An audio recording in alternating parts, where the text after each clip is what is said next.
प्रभु यीशु मसीह के नाम में आप सभी को जय मसीह की।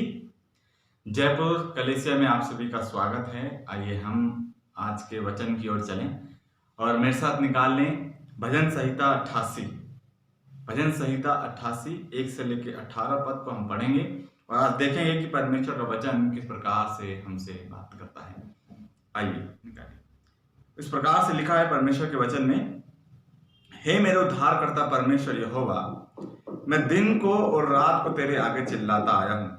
मेरी प्रार्थना तुझ तक पहुंचे, मेरे चिल्लाने की ओर कान लगा, क्योंकि मेरा प्राण कलेश से भरा हुआ है, मेरा प्राण अधलोक के निकट पहुंचा है। मैं कब्र में पड़ने वालों में गिना गया हूं, मैं बलहीन पुरुष के समान हो गया हूं। मैं मुर्दों के बीच छोड़ा गया हूं, जो घात होकर कब्र में पड़े हैं, जिनको तो फिर स्मरण नहीं करता है, और वे तेरी सहायता रहित हैं।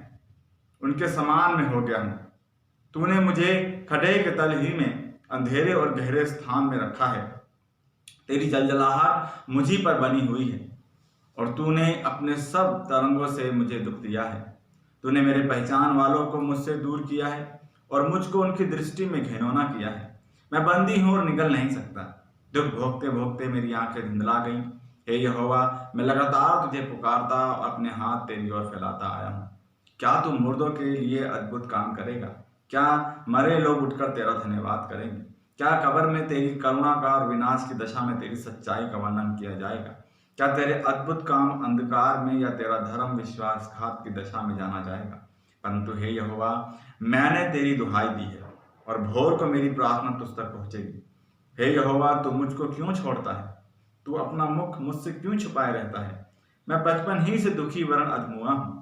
तुझसे भय खाते मैं अति व्याकुल हो गया हूं। तेरा क्रोध मुझ पर पड़ा है, उस भय से मैं मिट गया हूं। वह दिन भर जल के समान मुझे घेरे रहता है, वह मेरे चारों ओर दिखाई देता है। तूने मित्र और भाई बंधु दोनों को मुझसे दूर किया है, और मेरे जान पहचान वालों को अंधकार में डाल दिया है। आमीन। आइए हम इस वचन के लिए प्रार्थना करें। प्रभु जी, हम आपके सम्मुख आते हैं और धन्यवाद करते हैं आज के इस सभा के लिए, इस वचन के लिए जो हमने पढ़ा। प्रभु, आप हमारी सहायता करें, मदद करें, ताकि हम सब मिल के प्रभु इस वचन के माध्यम से, अपने जीवनों के माध्यम से आपको स्तुति और महिमा देने वाले बन सके। प्रभु, अब हम सबकी सहायता करें, सुनने वालों की सहायता करें प्रभु, ताकि हम अपने जीवन में आपको आदर दें और आपके वचन को आदर दें। विनती करते हैं प्रभु जी, आप सहायता करें, मदद करें। सब कुछ आपके हाथों में सौंप देते हैं। विनती प्रार्थना हमारे उद्धारकर्ता मुक्तिदाता प्रभु यीशु मसीह के नाम से मांगते हैं। आमीन। आज का जो एक खंड है भजन संहिता 88, उसका 1 पद से लेकर 18 पद तक, उसका जो शीर्षक है वो है अंधकार हमेशा नहीं बना रहेगा, परंतु परमेश्वर की ज्योति हमेशा रहेगी।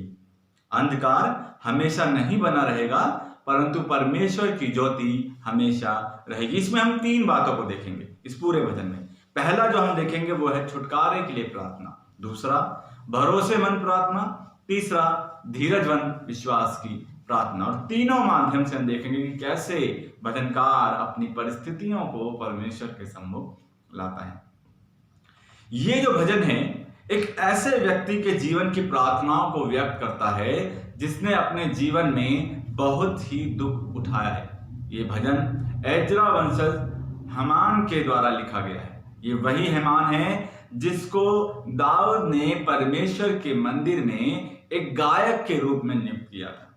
भजन 88 आज के बुरे समय में इस्तेमाल किया जाने वाला भजन है, और भजन संहिता में ऐसे कई भजन हैं जो हमें अच्छे समय में परमेश्वर की आराधना करने को सिखाते हैं। भजनों में कई बार हम पाते हैं कि परमेश्वर की प्रशंसा कैसे करें, परंतु कुछ ऐसे भजन भी हैं, जैसे आज हमने पढ़ा भजन 88, कुछ ऐसे भजन भी हैं जो हमें सिखाते हैं कि अपने बुरे समय में हम परमेश्वर की प्रशंसा कैसे करें। हम अपने बुरे समय में परमेश्वर की प्रशंसा कैसे करें। भजन 88 में हम देख सकते हैं कि कैसे भजनकार परमेश्वर को अपने संकट के बारे में बताता है, परमेश्वर से उसकी प्रार्थना सुनने को बोलता है, फिर उसकी प्रार्थना सुनने और जवाब देने के बाद परमेश्वर का वो इस भजन में धन्यवाद भी करता है। वो अपने विश्वास और भरोसे को परमेश्वर के प्रति दिखाने का वायदा करता है जब परमेश्वर उसकी प्रार्थना का उत्तर देगा। तो भजन 88 भजन संहिता में सबसे अधिक शोक से अर्थात उदासी से भरा भजन है, जो एक निराशाजनक तरीके से समाप्त होता है। इसमें ऐसे व्यक्ति की परिश्रम पूर्ण प्रार्थना दी गई है जो अपने जीवन के समय में मृत्यु के बिल्कुल करीब आ गया है। ऐसा दुख संकट जो उसके जीवन को अधलोक के फाटक के पास ले आई है, यानी मृत्यु के पास, फिर भी वो रात दिन प्रभु से प्रार्थना करता रहता है कि परमेश्वर उसकी प्रार्थना का उत्तर दे। अगर हम एक उदाहरण के तौर पर इस बात को समझें कि उसकी क्या परिस्थिति रही होगी, तो जैसे किसी व्यक्ति को पता है कि उसका अंत अब निकट है, जो खुद अपने आप को नहीं बचा सकता, तब वो अपनी पीड़ा का बयान परमेश्वर से अपनी प्रार्थनाओं में अपने पापों से, अपने इस परिस्थिति से छुटकारा पाने के लिए करता है। तो पहली बात जो हम देखेंगे वो है छुटकारे के लिए प्रार्थना, 1 पद से लेकर 9 के पहले पद तक। हाँ, तो ये भजन जो है वो उद्धारकर्ता शब्द के साथ शुरू होता है। सिर्फ इस भजन का पहला शब्द ही इस पूरे भजन को संभालता है और भजनकार को सामर्थ्य देता है कि वह परमेश्वर के सम्मुख अपने छुटकारे के लिए प्रार्थना कर सके, क्योंकि इसके बाद हम पूरे भजन में सिर्फ भजनकार की दुखद परिस्थितियों को ही पाते हैं। इसलिए भजनकार परमेश्वर के सम्मुख अपने जीवन की परेशानियों और समस्याओं को बताने से पहले वो इस बात को बोलता है कि हे मेरे उद्धारकर्ता परमेश्वर यहोवा। 88 भजन का पहला पद। वो अपनी परेशानियों को लाने से पहले परमेश्वर को अपना उद्धारकर्ता करके पुकारता है, जिसके आगे वो रात दिन चिल्लाता आया है, जो इस बात को दिखाता है कि उसके जीवन में कितनी गंभीरता क्यों ना हो, उसका सहारा परमेश्वर में ही छुपा है, चाहे उसके साथ क्यों ना कुछ घट रहा हो। लेकिन वो इस बात को अच्छे से जानता है कि उसका जो उपाय है वो परमेश्वर में ही छिपा है, वो परमेश्वर के उपाय पर ही निर्भर है। वो अपने जीवन की हर एक परिस्थिति को लेकर प्रार्थना के साथ परमेश्वर के सम्मुख जाता है। वो जानता है कि जब वो परमेश्वर से प्रार्थना करेगा तो प्रभु उसका सहारा बनेगा। वो परमेश्वर को उद्धारकर्ता करके इसीलिए पुकारता है। पर वो ऐसा करता क्यों है? वो परमेश्वर को उद्धारकर्ता करके पुकारता है क्यों? क्योंकि वो चाहता है कि परमेश्वर उसके पापों को क्षमा करे और अपना उद्धार उस पर चमकाए, उसकी प्रार्थनाओं को वो सुने।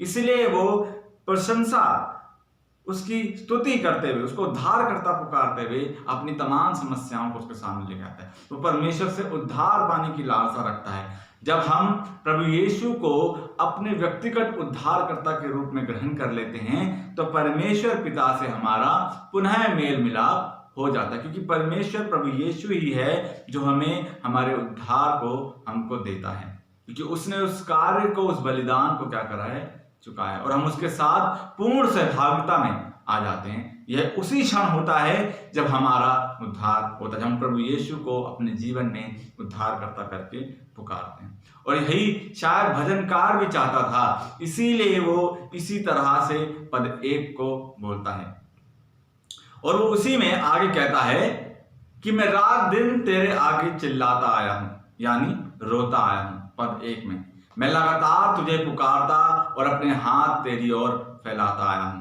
पद 9 में वो प्रार्थना करने के प्रति बहुत ही सहनशील है, जैसा वो कहता है कि मैं रात दिन तेरे आगे रोता आया हूं, मैं लगातार तुझे पुकारता आया हूं। फिर इसके बाद हम 3 से लेकर 5 पद में वह अपने संकट को परमेश्वर के बारे में बताता है। वो परमेश्वर के सामने अपने जितने भी संकट उसके साथ थे उसे वो वहां पर प्रकट करता है। जब हमारे जीवन में कोई संकट आता है, सताव आता है, अंधकार आता है, तो हम किसके सामने जाते हैं? किसके सामने हम अपने आंसुओं को बहाते हैं? किसके सामने हम अपने हाथों को फैलाते हैं? क्या हम अपने संकट के समय में अपने परमेश्वर, हमारे उद्धारकर्ता यहोवा प्रभु यीशु मसीह के सम्मुख जाते हैं? क्या हम उसके सामने अपने हाथों को फैलाते हैं, जो हमें इस संकट में भी आनंद की भरपूरी से भर सकता है। आपको याद होगा जब प्रभु यीशु मसीह अपने चेलों के साथ गलील की झील को पार कर रहे थे, तब क्या हुआ? सारे चेले संकट से भर गए। क्यों? क्योंकि उनके ऊपर आंधी और तूफान आने लगा उस गलील में, उस झील में, और यहां तक कि उसकी नाव डूबने लगी। उन्होंने सब कुछ करके देख लिया लेकिन कुछ भी हल नहीं निकला। लेकिन आखिर में उन्होंने किसे पुकारा? उसे पुकारा जो उसकी नाव पे सो रहा था, प्रभु यीशु मसीह, और उसने एक बार में ही सब कुछ शांत कर दिया।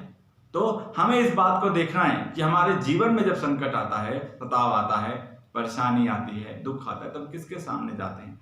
किसके सामने अपने हाथों को फैलाते हैं? भजनकार किसके सामने अपने हाथों को फैला रहा है? यदि हम 3 से लेके 5 पद को पढ़ें तो किस प्रकार से देखिए वह अपनी बातों को परमेश्वर के सम्मुख रखता है।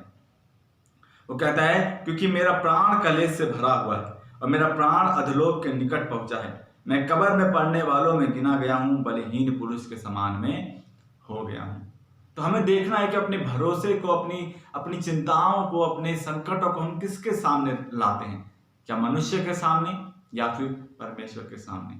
यदि हम लूका रचित सुसमाचार उसका 18 अध्याय के 1 पद को देखें तो प्रभु यीशु मसीह ने एक बात कही। क्या बात कही? वो ये कही कि नित्य प्रार्थना करना और हियाव नहीं छोड़ना चाहिए। सदैव हम अपनी बातों को, अपनी जरूरतों को, अपने संकट को किसके सामने लेके जाएं? परमेश्वर के सामने लेके जाएं, क्योंकि परमेश्वर ही है जो हमारे न्याय को क्या करता है? चुकाता है। इसीलिए भजनकार अपनी समस्त समस्याओं को लेकर परमेश्वर की दुहाई देता है, क्योंकि वो जानता है कि परमेश्वर उसकी प्रार्थना का उत्तर जरूर देगा। वो सारी बातों को जो उसके जीवन में घट रही थी उनको परमेश्वर के सामने रख देता है। आइए एक बार फिर से हम 3 से लेकर 5 पद तक देखें। यदि हमारी आज ऐसी दशा है तो हम क्या करते हैं? क्या हम परमेश्वर के पास आते हैं या फिर उससे दूर भागते हैं? हमें हमारे उद्धारकर्ता के पास आने की जरूरत है, जो हमें हमारे संकट के दिनों में अपनी सहायता को देता है। आइए पढ़ें 3 से 5 पद में क्या कहता है। कहता है, क्योंकि मेरा प्राण कलेश से भरा हुआ है और मेरा प्राण अधोलोक के निकट पहुंचा है। मैं कब्र में पड़ने वालों में गिना गया हूं, मैं बलहीन पुरुष के समान हो गया हूं। मैं मुर्दों के बीच छोड़ा गया हूं, और जो घात होकर कब्र में पड़े हैं, जिनको तू फिर याद नहीं करता और वह तेरी सहायता रहित हैं, उनके समान में हो गया हूं।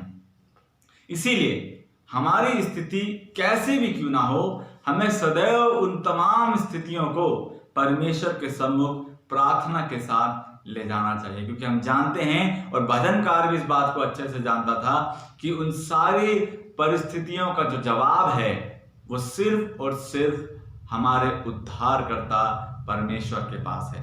इसीलिए वो किसी मनुष्य को बोलने के बजाय अपनी तमाम चिंताओं को, अपने संकट को परमेश्वर के सामने रख देता है। क्यों? यदि हम नए नियम में देखते हैं तो प्रभु यीशु मसीह ने कहा, हे बोझ से दबे और थके हुए लोगों, मेरे पास आओ, मैं तुमको विश्राम दूंगा। वो इस बात को अच्छे से जानता है कि हमारे तमाम परिस्थितियों का जो बोझ हमारे ऊपर है, उन सभी से हमें हल्का कौन कर सकता है? सिर्फ प्रभु यीशु मसीह, क्योंकि उन्होंने उसका दाम चुका है। दूसरी बात जो हम देखते हैं यहाँ पर वो है 9 पद से लेकर 12 पद में भरोसेमंद प्रार्थना। वो अपनी प्रार्थना में परमेश्वर के ऊपर अपने भरोसे को व्यक्त करता है। यहाँ पर हम भजनकार की प्रार्थना में उसके भरोसे को परमेश्वर के प्रति देख सकते हैं। जैसा वो पद 9 में कहता है कि मैं लगातार तुझे पुकारता और तेरी ओर हाथ फैलाता आया हूं। रोज, प्रतिदिन, लगातार वो अपनी बातों को परमेश्वर के सामने रखता है। भजनकार ने परमेश्वर के सम्मुख सच्चाई पूर्वक प्रार्थना करना जारी रखा, चाहे वो कैसी ही परिस्थिति में क्यों ना रहा हो, लेकिन उसने अपनी प्रार्थनाओं को उसके सम्मुख हमेशा, हर समय वो रखता चला गया, क्योंकि वो जानता था कि परमेश्वर उसकी सहायता करेगा। और अब वो यहाँ पर परमेश्वर से कई तरह के प्रश्नों को करता है। यदि हम पद 10 से देखें तो वो कहता है पद 10 में, क्या तू मुर्दों के लिए अद्भुत काम करेगा? क्या मरे लोग उठकर तेरा धन्यवाद करेंगे? क्या कब्र से और विनाश की दशा से तेरी सच्चाई का वर्णन किया जाएगा?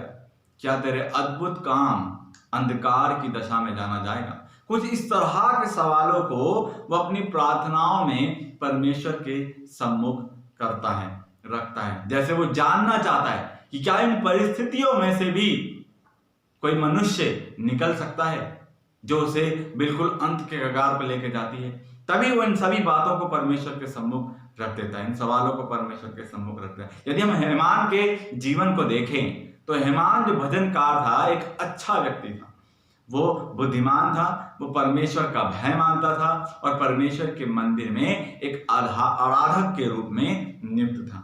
लेकिन फिर भी उसके ऊपर संकट था, संकट की घड़ी थी, जैसे हम बाकी जगहों में पाते हैं। जैसे आयुब, उसके ऊपर भी, जबकि वो परमेश्वर पर भरोसा रखने वाला व्यक्ति था, लेकिन उसके बावजूद भी उसके ऊपर संकट था। लेकिन फिर भी हम उनके जीवनों में देखते हैं कि वह हर समय अपने संकट में परमेश्वर पे अपने भरोसे को बनाए रखते हैं।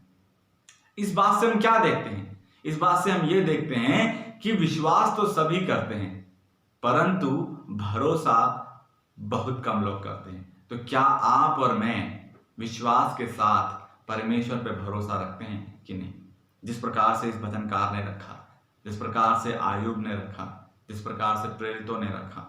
हमें इस बात को समझने की जरूरत है कि एक विश्वासी होने के नाते हमारे जीवन में संकट क्यों आता है, परेशानी क्यों आती है, ताकि हम परमेश्वर के विश्वास में, उसके भरोसे में और भी मजबूत बन सकें।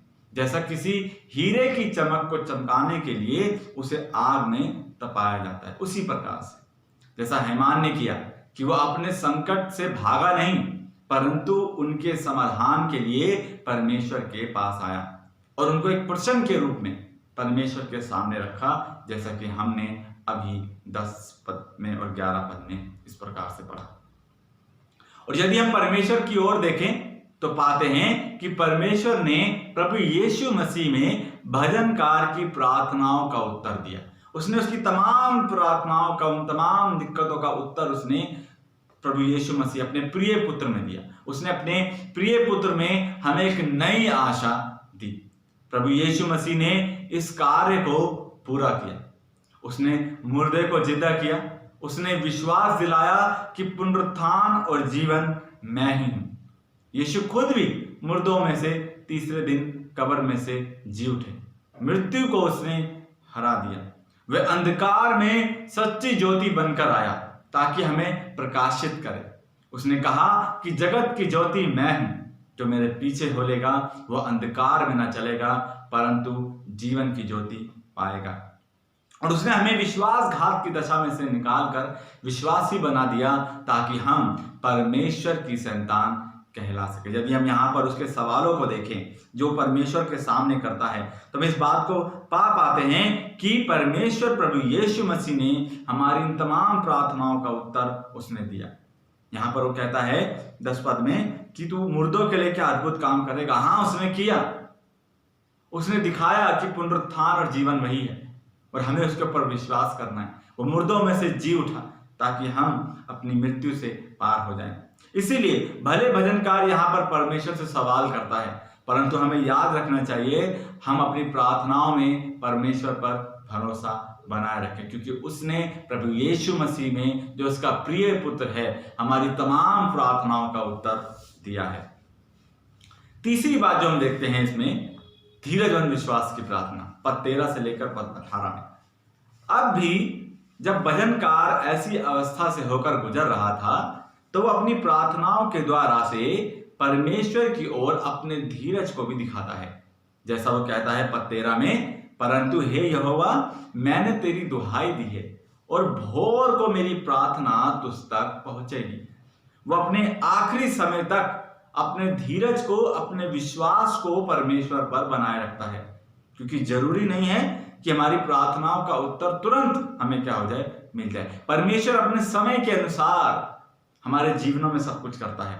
भले भजनकार की जान पहचान वाले उससे दूर हो गए हों, उसके मित्र और भाई बंधु दोनों से उसको दूर कर दिया हो, लेकिन अब भी ये पूरा विश्वास रखता है कि परमेश्वर उसकी प्रार्थनाओं का उत्तर देगा और जरूर देगा।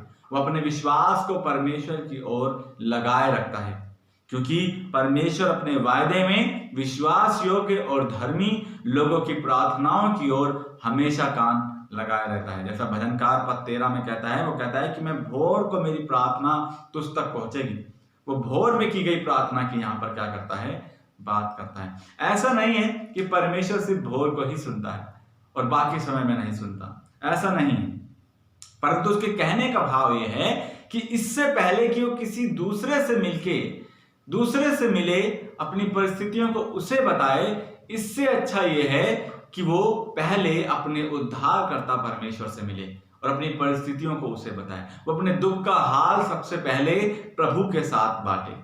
वो अपने दिन की शुरुआत परमेश्वर की संगति के साथ करे। इस प्रकार से वो अपनी बात में परमेश्वर को कहना चाहता है। और भोर वो समय है जिसमें वो परमेश्वर के साथ अच्छे से अपने समय को बिता सकता है, एकांत में उससे क्या कर सकता है, बातचीत कर सकता है। इसी प्रकार से वो इस बात को यहाँ पर बोलता है। पद 14 में अब फिर तीसरी बार भजनकार अपने संकट को परमेश्वर के सामने रखता है। वो इस प्रकार से कहता है कि हे यहोवा, तू मुझको क्यों छोड़ता है? तू अपना मुख मुझसे क्यों छुपाए रहता है? क्या हमें इस बात का भाव है, जैसा वो इस बात में बोल रहा है, क्या हम इस बात को जानते हैं कि जो बातें और दुख भजनकार यहाँ पर परमेश्वर से छुटकारा पाने के लिए कर रहा है, उसको किसने सहा? किसने सब बातों को पूरा किया जो भजनकार यहाँ पर बोल रहा है, जो आज हमारे जीवनों में घटता है? किसने हमसे पहले इसको सहा? जबकि भजनकार कहता है कि कोई भी इस समय में उसके साथ नहीं है, ना कोई रिश्तेदार, ना कोई मित्र, ना कोई भाई बंधु, ना कोई पहचान वाला। किसमें परमेश्वर पिता ने उसकी प्रार्थनाओं का उत्तर दिया? हम बड़ी आसानी से इस बात को जानते हैं, वो है प्रभु यीशु मसीह, उसका प्रिय पुत्र। उसने इस भजनकार से बढ़कर दुख उठाया, उसने आपसे और मुझसे बढ़कर दुख उठाया। ये सब कुछ पापियों के मित्र को सहना पड़ा। अगर आप देखें उस घटना को जो उस समय हुई जब यीशु क्रूस पर चढ़ाए जाने वाले थे, आप देखें उस समय को क्या हुआ। उस समय प्रभु के साथ कोई भी उस वहां नहीं था, वह पूर्णतः रूप से त्यागे हुए थे। यहूदा ने, जो उनका शिष्य था, उसने चूम कर प्रभु को पकड़वाया था। पतरस ने 3 बार प्रभु का इनकार कर दिया था। सब चेले उसके सामने से चले गए थे। संसार के इतिहास के सबसे अंधकारपूर्ण समय में परमेश्वर पिता ने अपने स्वयं के पुत्र पर हमारे पापों का दंड लाद दिया था। सब कुछ प्रभु यीशु मसीह ने सहा। संसार में एक ऐसा व्यक्ति जो परमेश्वर को सच में जानता था, वो पुकार उठा क्रूस पर, हे मेरे परमेश्वर, तूने मुझे क्यों छोड़ दिया? तूने मुझे क्यों छोड़ दिया? इससे पहले और इसके बाद कभी भी किसी ने ऐसा दुख नहीं सहा, क्योंकि भले ही ये भयानक गंभीर दुख था, परंतु यह सब कुछ परमेश्वर की योजना के अनुसार था। भजनकार की गई प्रार्थना, उसका जो जवाब था प्रभु यीशु मसीह ने उस क्रूस के द्वारा दिया कि अब हमारे पास निराशा नहीं है, परंतु हमारे पास एक ऐसा उद्धारकर्ता है जिसने हमारे लिए दुख उठाया है, हमारी प्रार्थनाओं को सुनने के लिए दुख उठाया है, हमें बचाने के लिए उसने दुख उठाया। और ये सब कुछ पिता की द्वारा बनाई गई योजना के तहत हुआ, जिसे उसके प्रिय पुत्र प्रभु यीशु मसीह ने गले लगाया। भजनकार के लिए, मेरे लिए, आपके लिए और उनके लिए जो आने वाले समय में भी प्रभु यीशु पर विश्वास करेंगे, समस्त मानव जाति के लिए उसने ये दुख को सहा है।